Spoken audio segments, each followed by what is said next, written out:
Hi Dewdrops, it's Diane from CoraVina. Welcome back for more water marbling. So today we are doing a stone pattern and then we're going to swirl it around with a little stick.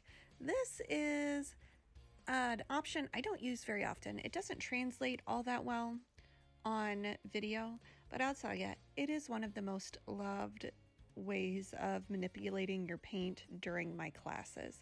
People really love to get in there and just swirl. It's very therapeutic, and I think you can understand why. You just mix, mix, mix until your heart is content.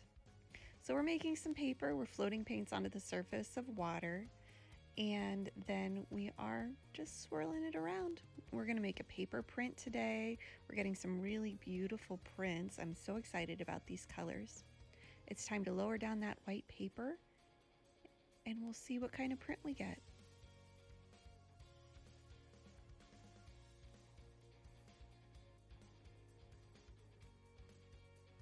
All right, it's time for the big reveal. Can you see all of our tiny little swirl marks? Let's let that paper drip off for a second. We did get a little pesky air bubble there, but that's okay. Have a great day, Dewdrops. Thanks for watching. Remember to like and